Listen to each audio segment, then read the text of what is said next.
Hey y'all, I know that you are surprised that, I'm not coming the normal way I come, but I just didn't want to miss this day, even though I'm out and about. I want to make sure I stay consistent in what I'm doing.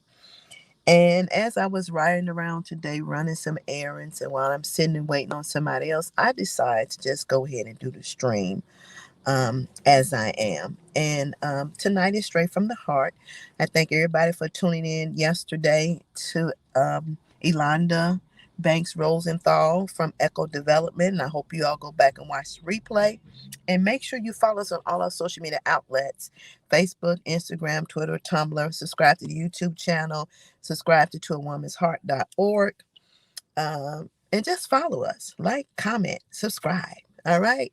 So tonight, I'm just going to be brief. And as I was writing, as I say, you listen to different things, you hear different things. And I post tonight's topic is what, why, when, and where. And these are some questions we as women can ask ourselves because we have a lot of what. We have a lot of whys, we have a lot of when, and we have a lot of where. And some what's can be is what's wrong with me? Um, why do I keep dealing with the same thing over and over again? What is holding me back? Um, why would I allow someone to keep me stuck? Um, why am I not able to push myself forward? Why I can't let some things go? Why I can't forgive myself? Or when is enough enough? When is things going to get better? When I'm going to find somebody to love me? Um, and where would I start a different path? Where would I go? Where would I go from here? So we have all these questions that we ask ourselves: the what, the why, the whens, the where. And we ask ourselves these questions on a daily basis, trying to figure out some things in our lives. And some of these answers are simple and some of them are not. And in order to get to your what, your why, your when, and your where, sometimes it takes you sitting down and just doing a list and checking off things that's important and things that are not important without using or listening to those voices that's running rapid in your head, without listening to the negativity of others telling you what you can and cannot do, or when you can do it, or why are you doing it, where you're going to do it at. Sometimes we have to follow our instinct. And most of the times, in following our instinct, it leads us in the right direction. Where we go wrong is listening to somebody else. Because, again, as I said in the other string, misery loves company. And so if I am fearful of stepping outside of my comfort zone, then I'm clearly don't want you to step outside of your comfort zone. And in order for us to be better at anything, sometimes we just don't want to ask ourselves the questions that we need to ask ourselves. And a lot of times we know the answers, but we're so fearful of facing those answers. And like we talked about yesterday, looking in that mirror is really hard to do, because when you stand inside and you stand in front of a mirror, whether it's a half length or full length mirror, you are going to see your complete whole self. Ain't nobody in there but you. You're looking at yourself, which means standing in the mirror pushes you to face yourself. It pushes you to see your flaws.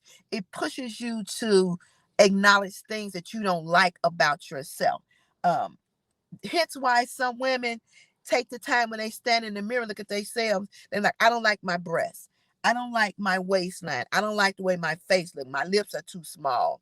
Um, if it's full length, my butt is too small. Maybe I can get some pump me up booty or whatever it may be. So when you're standing in the mirror and you're looking directly at yourself, you get to see everything that you don't like about yourself in that mirror. And then you become the critic of who you are. And sometimes we as women could critique ourselves so hard that we beat ourselves down. And then standing in that mirror, we start to compare ourselves to others. And this is a testament. We all know that when we as women, we get to a certain age and things start to change. We don't have that perfect figure anymore. The wrinkles start to occur, the gray hair start to come in. We're not as fast, we don't see as well, we don't hear as good. So things change in life, and we have a hard time adapting to that change. But then we see a magazine, we see a person on TV, and we're looking and we like, oh, for their age, they look good. And you don't know what they did to get to where they are. You don't know that.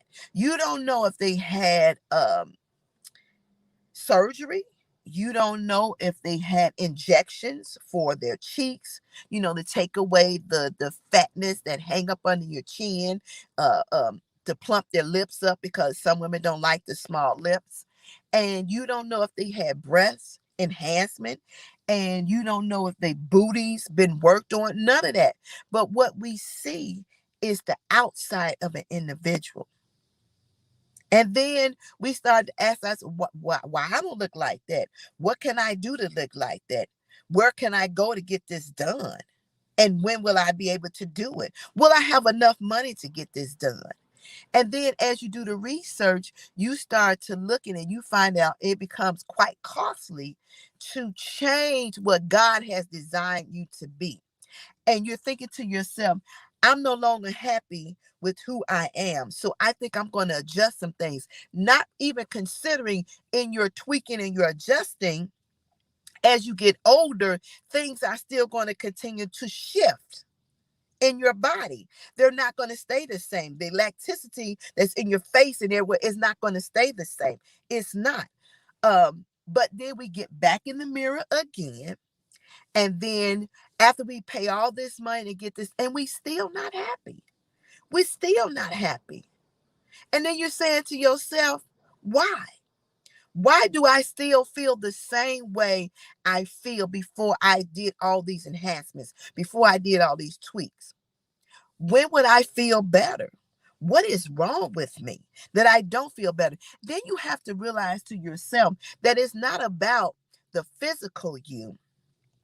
It's about the spirit or the soul of who you are that you need to work on, because it's not always about the physical aspect of a woman.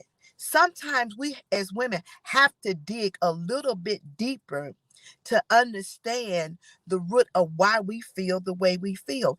And that sometimes can stem back from somebody making a comment, or somebody making you feel less than, or somebody saying, you should do something about you don't have no butt. Maybe you should think about getting a butt enhancement. And then you start thinking about, but beauty comes from the inside out. You can be the most beautiful woman in the world, have the best shape, everything proportioned evenly the way you would like it, nice grade of hair, your lips, your nose, your eyes, and everything, and miserable on the inside. Totally miserable. You're not happy. So you just a person that's dressed up, and the inside of you is on a demolition derby. So you need to ask yourself the question, and nobody else can answer these questions but you. You have to ask yourself the what. What is it about me? Why do I want to change who I am? When do I feel that this change is necessary? And where do I think this change is going to happen? And then you have to find out, how would it benefit you to adjust your physical being and you have not healed your inner being? Because again, like I say, you can window dress yourself all day long. You can do the hair, you can even buy hair now. You can do the makeup, and you can do the clothes, you can do the heels, and fix yourself up to the kneel to the nine. And on the inside of you It's like broken pieces of a puzzle, and some pieces of those puzzle have been thrown away and you will never find them again. So now what do you do when you have fixed up the outside and the inside of you is still asking yourself the what, the when, the why, and the where? No matter what you do, you're still not happy. Why is that? Why is it that we allow people to box us in where we can't do anything? Why is that? Why is it that we are so fearful of being supportive to others? Why is it we can't help each other? Why is it we can't be supportive to one another? What is it? TVs, they provide the negativity of women. We see it a lot. They show the dark side of us. You very seldom see the good side of women. Very seldom do you see that. And even the reality shows, it's all about, you know, who has the most money, who's been married the longest, who is dating who, and all this kind of stuff. It's all about that. You follow what I'm saying? So at some point in time, you have to know who you are as an individual. You cannot let anybody change who you are as an individual. You have to stay true to who you are as an individual, even though sometimes people make it seem like, you know, whatever your ideal is, you can't be that person. You can't achieve that goal.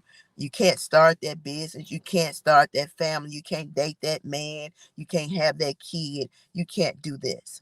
So, ladies, you have to ask yourself, what is your what? What is your why? What is your when? And what is your where? And nobody can answer that question except for you. You are the only one who can answer those questions. And it needs to be where you stand in the mirror. You can't blame nobody else. You can't hold nobody else accountable for what you can accomplish.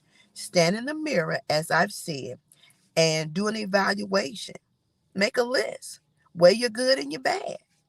And you ask yourself the question, what is the what?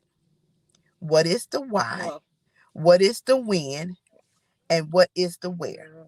That's what you have to do. You follow what I'm saying? All right.